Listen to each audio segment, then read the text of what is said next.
Hello everyone. In last lecture we did the what do we mean by law of diminishing margin utility. Today we are going to start with a new concept which is assumptions of law of diminishing margin utility. So let's start. The first assumption of law of diminishing margin utility states that cardinal measurement of utility. अब ये cardinal measurement का मतलब क्या होता है? इसका मतलब होता है दो कंसेप्ट होते हैं, एक होता है कार्डिनल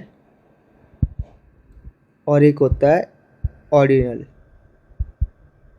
कार्डिनल का मतलब होता है जब हम क्वांटिटीज़ के टर्म को होल नंबर ऐसे 1 2 3 एक स्पेसिफाइड फॉर्म में रिप्रेजेंट कर सकें, ठीक है,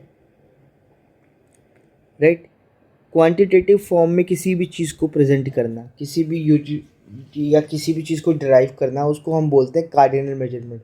ऑर्डिनल में क्या होता है, क्वालिटी होती है कि हाई है, लो है, इंक्रीज है, डिक्रीज है, ठीक है। This is ordinal. But in cardinal we give a specific number कि whether it is 1, whether it is 2, right. So you can see over here that cardinal utility of cardinal measurement of utility, it is assumed that utility can be measured in quantitative terms such as 1 2 3 4 etc. Otherwise it is qualitative aspect. So जब भी हम ये बोलेंगे कि cardinal utility को कैसे message करेंगे तो हम नंबर्स में करेंगे। जैसे मैंने एक रोटी खाई तो मुझे कितने यूटिल्स की सेटिस्फेक्शन हुई, मान लो 2 यूटिल्स की, तो दो दो लिख देंगे, ठीक है। तो दिस इज, हम कार्डिनल मेजरमेंट में हम नंबर्स को लेते हैं, राइट।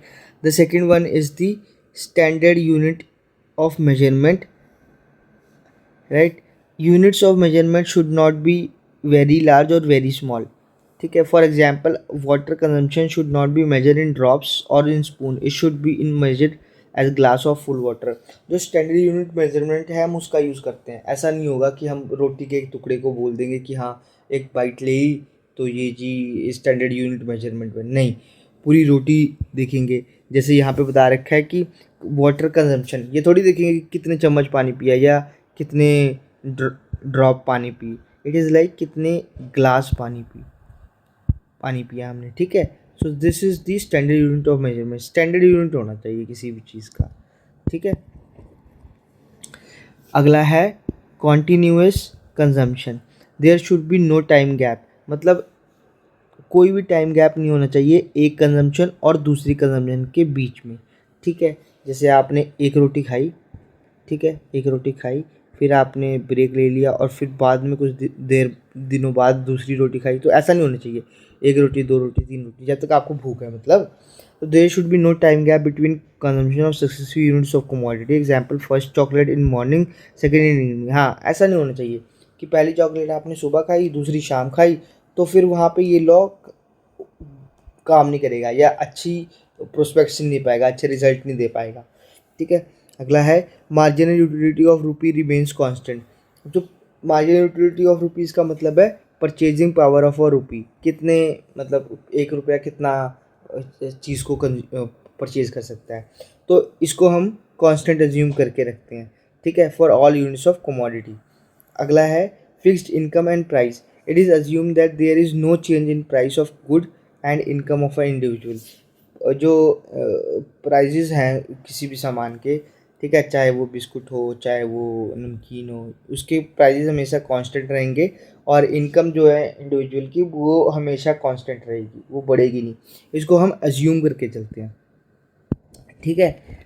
तो this was the assumptions of law of diminishing marginal utility. I hope आपको ये क्लियर हो गए होंगे। In next lecture we will derive how it works and how it gives us the result. Till then, enjoy.